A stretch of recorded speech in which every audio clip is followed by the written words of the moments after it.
Ok, estamos aquí. Muy buenas noches a todos y bienvenido a este espacio de entrevista de estos Facebook.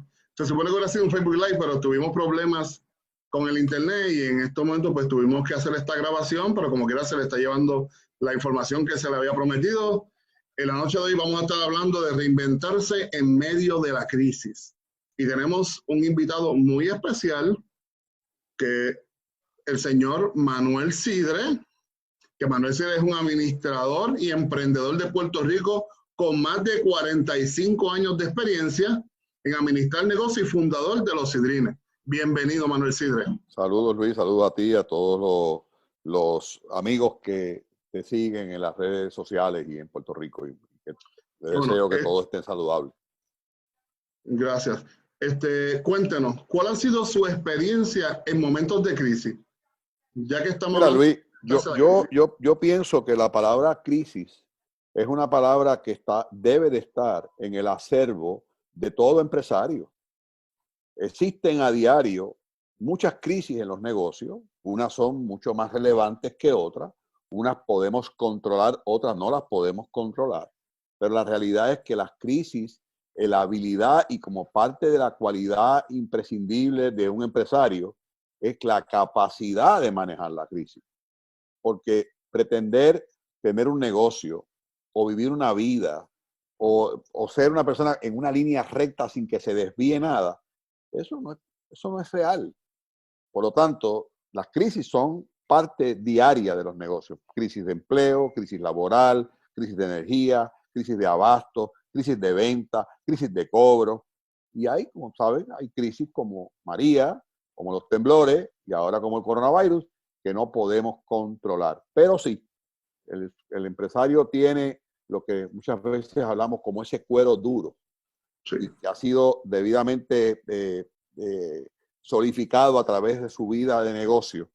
Pues le es difícil, pero le es un poco más fácil manejar la crisis, porque al final del camino, y con esto te contesto la pregunta, al final del camino todo pasa y todo tarde o temprano vuelve a la normalidad que sea, a la anterior o a una nueva normalidad. Bien, como usted ha tenido tantos años de experiencia, ¿verdad? En esto de ser un empresario, ¿cuál pudiéramos decir que es el origen de la reinvención?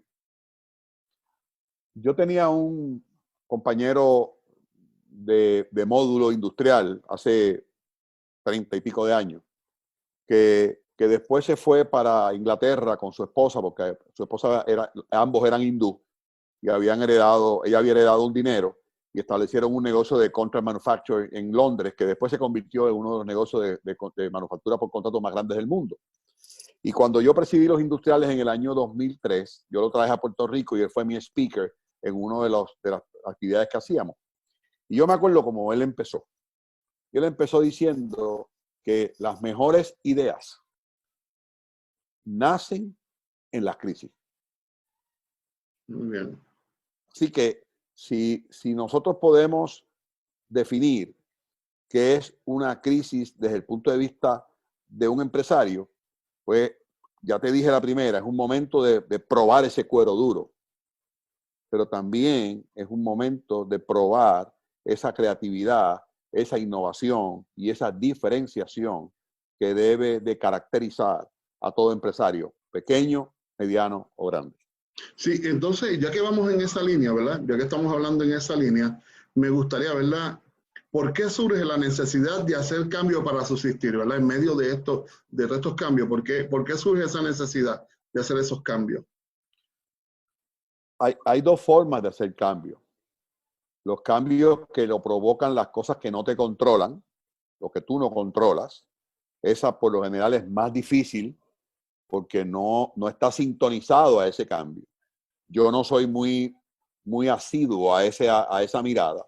Yo creo mucho en el mejoramiento continuo. Yo creo mucho en el revisar de la visión y la misión. Yo creo mucho en revisar estrategias, métricas y tácticas. Y yo creo mucho en que mantener un negocio o pretender mantener un negocio, una empresa, una oficina, una carrera, un hogar, haciendo lo mismo siempre, siempre te vas a correr el riesgo de que algo fuera de tu control te saque del carril. Así que a la respuesta de tu pregunta, yo por lo general me mantengo siempre pensando qué va a pasar, qué puede pasar y cómo yo puedo insertarme en ese cuadro para precisamente estar preparado en la eventualidad de una situación como esta. Una de las cosas que todo empresario debe de tener claro, aquellos que sus negocios en un momento dado se lo permitan, es que hay veces que para comprar un automóvil o para comprarse una casa nueva, uno tiene que ponderar primero si uno tiene las reservas necesarias de efectivo que salvaguarden al negocio en el momento de una crisis. Y el problema mayor que ocurre en estos momentos en Puerto Rico y en el mundo entero en el negocio, en el PYME, es que la gran mayoría de esos negocios no tienen la cultura de reservar parte de la ganancia precisamente para atender una situación crítica como la que estamos viviendo ahora mismo. Y lamentablemente, y todavía tenemos suerte, que en el lado de acá del occidente o en el occidente que vivimos o que nos tocó vivir, pues tenemos una serie de ayudas federales que la gran mayoría de los países no tienen. Sí, es verdad, eso es muy cierto, pero me interesa mucho esa parte que usted dice, insertarse en ese cuadro. Y cuando hablamos de insertarse en ese cuadro, estamos hablando que, ¿qué papel juega aquí la creatividad? Mira, hay un ejercicio que ustedes los que estudian, como el caso tuyo, que estás en un proceso doctoral, ¿verdad? Que Sí, se habla muchísimo de ese estudio. Se habla del FODA, que no es otra cosa que, las oportunidades, las amenazas. Pam, pam. Y claro. muchas veces hacemos el ejercicio de FODA, lo internalizamos. Y cuando usted va al ejercicio de FODA, en el cuadrante de la derecha inferior, hay uno que se llama amenazas. Y Muy usted bien. tiene que darle una perspectiva de amenazas a su negocio. ¿Y qué son las amenazas? Las amenazas es lo que usted no controla. Porque lo que usted controla se llaman debilidades, que está en el otro extremo del FODA.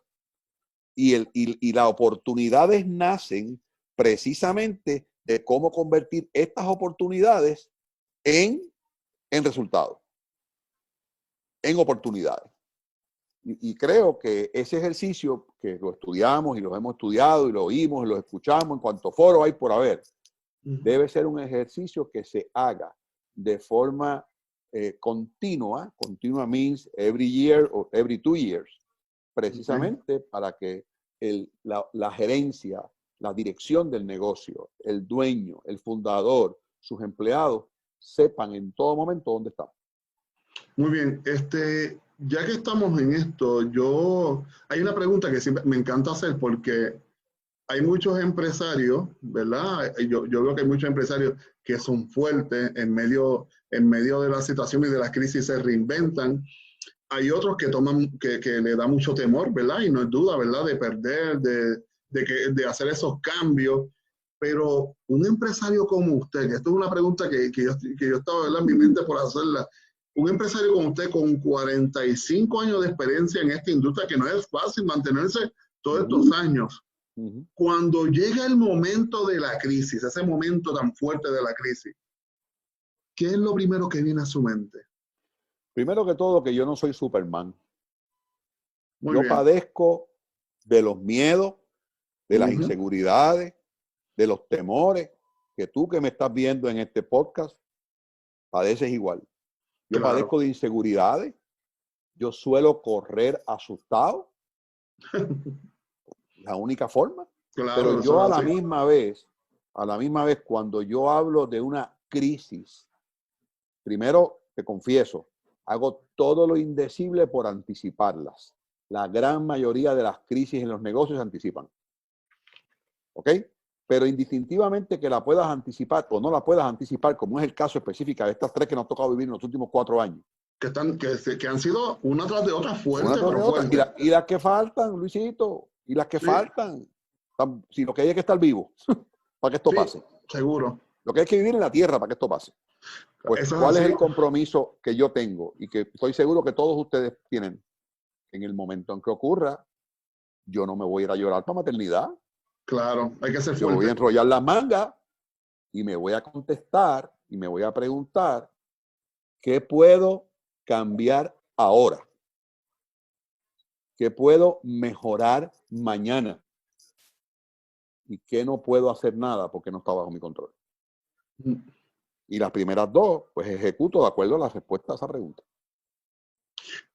Usted me corrige, yo he visto muchas charlas que usted ha dado y la han puesto, ¿verdad?, en YouTube, y pues he entrado a escucharla. Hay una de ellas que me encantó mucho, que si usted me corrige, era amasando su futuro. Ah, sí, cómo no. Amasando su futuro. No, yo me identifiqué mucho con tantas cosas en esa, me encantó porque usted habló usted cuando hace esta charla habla tan sincero. Bueno, pero es que no hay forma de hablar de otra forma.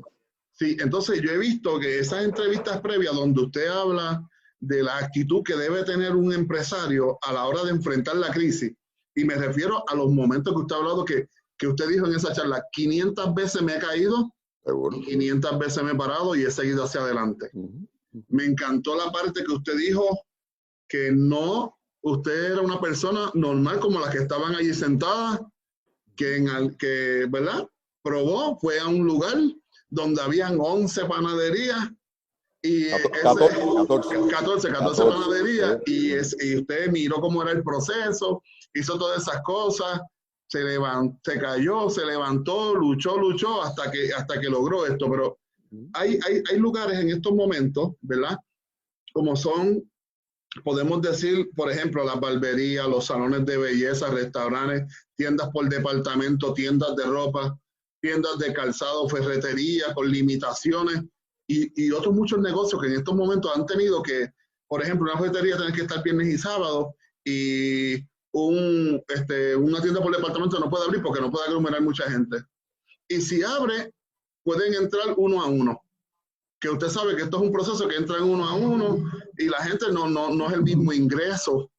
Pero cuando viene esta forma a la hora de reinventarse, ¿qué consejos, recomendaciones le daría para que se reinventen estas personas? Como de las barberías, salones de belleza. Otra vez, has mencionado algunos sectores de negocio que no son tan delicados como los que te voy a mencionar. Okay. Las ferreterías van a volver a abrir en su horario normal. A la ferretería no va una cantidad de gente enorme. A los salones de belleza lo puedes controlar por cita, no tienes problema. El problema en ese sector yo no lo veo tan grave. Donde realmente yo veo problemas serios y no tengo soluciones a corto plazo, y unas de ellas me tocan muy de cerca. Okay. Es el sector de restaurantes, es el sector de turismo, es el sector aéreo, es el sector de cruceros y es el sector de actividades multitudinarias de entretenimiento y deportivas. Eso definitivamente va a tener que sufrir una metamorfosis difícil, pero que aspirar a que, si la apertura gradual del país ocurre en 2 semanas y se le da un clearance al sector de restaurantes para abrir, ni soñando con pájaros preñados podemos ni siquiera pensar que ese restaurante va a tener la capacidad de recibir el 100% de los comensales que recibía en el pasado. Claro. ¿Cuál es el problema o qué es lo que dice la industria? La industria dice que un negocio, mira esto, Luisito, un negocio de restaurante que tenga una capacidad de sitting, de sentarse, de 100 comensales, debe de abrir con un 25%. Quiere decir que ese restaurante va a tener que hacerle frente a unos gastos, va a tener que hacerle frente a unas utilidades, va a tener que hacerle frente a unos préstamos y unos intereses con un 75% menos de su cliente. Wow. Entonces, ¿qué vamos a hacer? ¿Cerrarlo? No. Entonces, tenemos que buscar la forma. Por eso que hay veces que esta planificación continua, muchas veces uno no la hace porque es molestosa a veces, porque prácticamente estás viviendo todo el día con una presión del carajo. Pero si muchos de los negocios de comida, incluyendo los nuestros, nos hubiésemos preparado mirando un poco el futuro del delivery, el futuro del pick-up, yo estoy seguro que hubiésemos estado mucho más preparados, como por ejemplo están los fast food, para recibir gente a través de su servicarro. Claro, claro. Entonces, la pérdida, la venta que pueda perder un fast food no va a ser un 75% porque va a recobrar gran parte de esa venta a través del servicarro y a través del delivery y del pick-up. Así que esos son sectores que realmente hay que mirarlos con muchísimo detenimiento, mirando de una forma muy abierta las opciones, sin descartar ninguna. Yo tengo, por ejemplo, una persona que se me acercó a mí y me dio una idea que me parece extraordinaria. Él tiene un negocio, que él comparte un negocio con otro negocio de él también. Un negocio es panadería y el otro negocio es un restaurante. Pero están juntos. Y esta persona me dice, yo estoy pensando, cuando esto se normalice, que la panadería va a ser panadería en todo el sitio mío. O sea, los que estaban en el restaurante también se van a sentar en la panadería. Y por la noche, la panadería va a ser el sitio mío del restaurante. O sea, voy a cambiar de manera de que voy a optimizar y maximizar los espacios. Eso es pensar fuera de la caja. Eso es pensar de forma progresiva. Porque pensar que vamos a volver a la normalidad que dejamos en marzo 16 del 2020, no, eso sueña con pájaros preñados. Y los negocios no se sueñan con pájaros preñados. Entonces también he visto que, hablando de la barbería y de estos pequeños negocios que tenemos alrededor nuestro, he visto que también muchos, no sé si ustedes se han percatado que muchos están creando videos, están haciendo muchas cosas online, de esa manera de reinventarse. Y veo que yo, ¿verdad? Contándote esto lo más breve, creo que lo hablé con usted la otra vez, que tuvimos la oportunidad de hablar, que tengo este amigo, un maestro de matemáticas, con una maestría en matemáticas, abrió un restaurante, se quedó sin, ¿verdad? Tuvo que cerrar el restaurante, se quedó sin empleo. Y yo le dije, mira, ábrete una página de tutoría para todos esos padres que están, ¿verdad? Para que ayuden a sus hijos. Entonces estoy viendo que a veces nos estancamos un poco en la reinvención, como que yo me alegro que tú toques ese tema, Luisito, porque yo sentí vergüenza ajena cuando el Departamento de Educación decidió pasar a todos los estudiantes del sistema público, no importa sus notas. Yo sentí vergüenza ajena. ¿Por qué? Porque yo estoy seguro que en el Departamento de Educación la gran mayoría son estudiantes que se han fajado, se han enjollado las mangas, son buenos estudiantes, y cuando termina el curso miran para el lado y dicen, Dios carajo, si aquel no hizo nada y va a estar igual que yo. Y eso es duro. ¿Por qué digo esto? Porque ese amigo tuyo que dejó a un lado su estudio o su profesión de maestro y montó un restaurante y ahora lo cerró, esa es la importancia de estar educado. Esa es la importancia de uno realmente entender la relevancia que tiene una persona con un diploma universitario. Porque en el caso de tu amigo, posiblemente la comida no vaya a aparecer en el restaurante. Y sí la comida vaya a aparecer en clases de tutoría de inglés. Y sabe Dios en qué otra cosa que cuando la descubra va a decir, caramba, yo tengo que dar la gracia al coronavirus porque gracias al coronavirus mira donde yo estoy.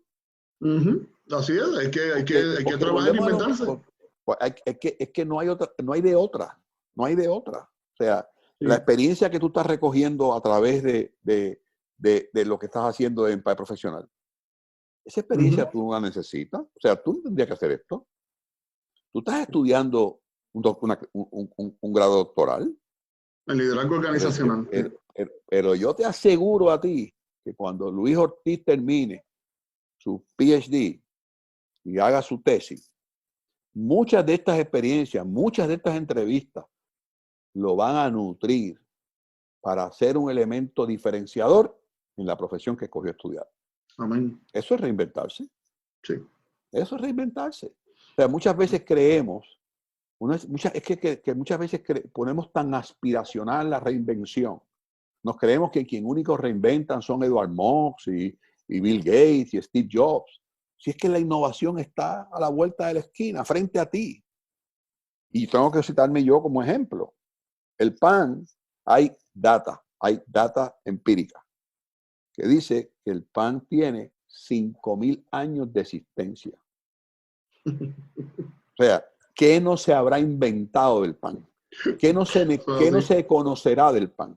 Pues mira, ante una necesidad que yo vi que no era muy difícil conseguir panadero, era muy difícil conseguir repostero, me daba por establecer un taller central para suplir mi panadería.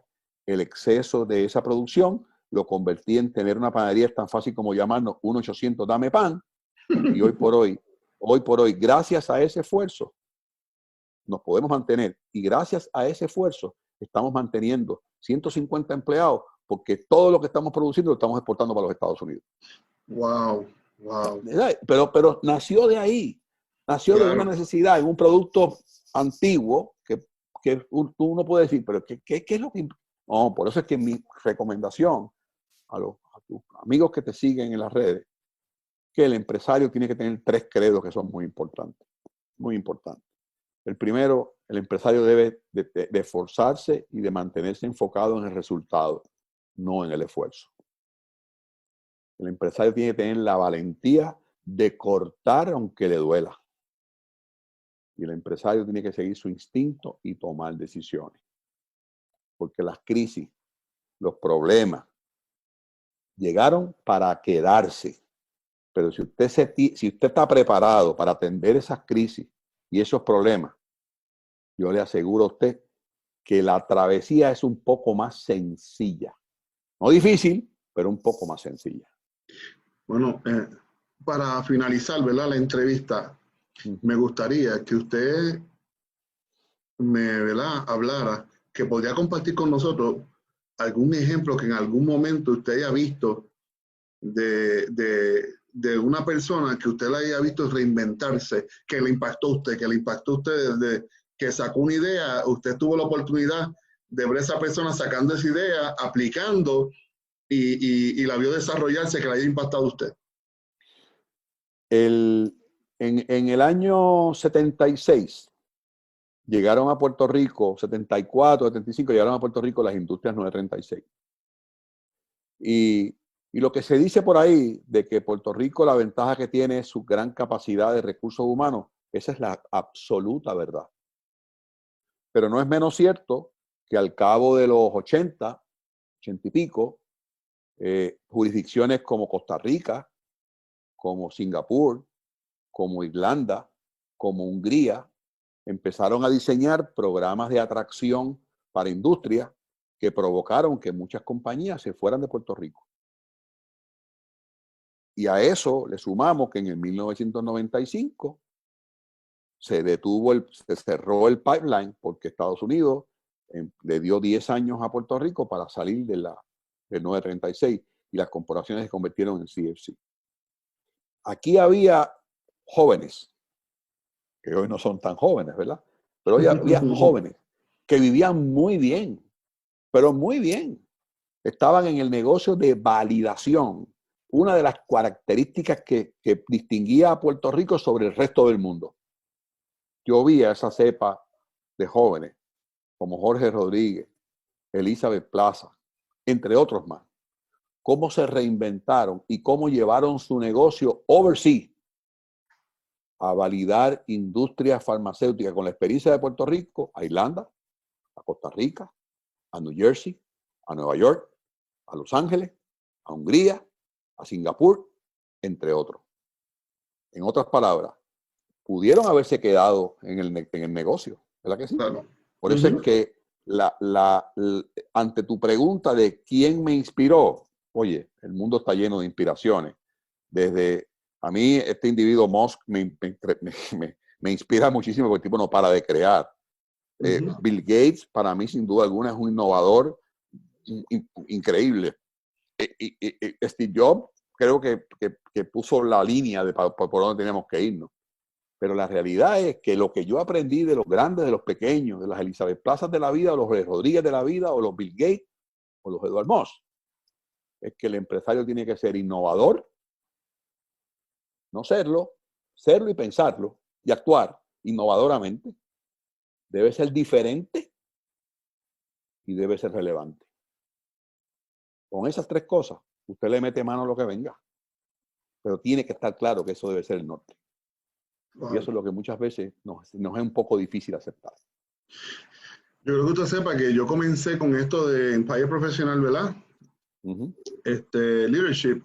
Y dije, yo quiero una persona que, porque este va a ser mi primera entrevista, ¿verdad? En lo que tiene que ver el área empresarial. Y siempre dije, yo le decía a mi esposa, yo creo que sea Manuel Sidre. Ay, pues qué enorme, muchas gracias por eso. Y para mí es un placer. ¿Ves? Y vas a ver, Luis, cómo a través del proceso te vas apoderando, vas entendiendo mejor la mecánica, que cuando mañana te toque montar tu negocio de coaching gerencial y de liderato, no solamente te vas a nutrir de lo que te dijo el libro, te vas a nutrir de lo que escuchaste, de los ejemplos de los éxitos, de los fracasos, que es donde se nutre la verdadera experiencia y donde se crea el cuero duro precisamente para manejar las crisis que de tiempo en tiempo existen y existen siempre en los negocios. Qué bueno, entonces espero en algún momento tenerlo en otro tema. Con mucho gusto, cuando tú quieras. Y podamos, ¿verdad?, compartir esta experiencia. Cómo no, muchas encantado. gracias, que Dios me lo bendiga mucho y buenas Recuerda noches. a tu esposa, cómo no, hasta luego. Okay, hasta luego. Cuídense Cómo mucho. no. Adiós. Okay, adiós. bye.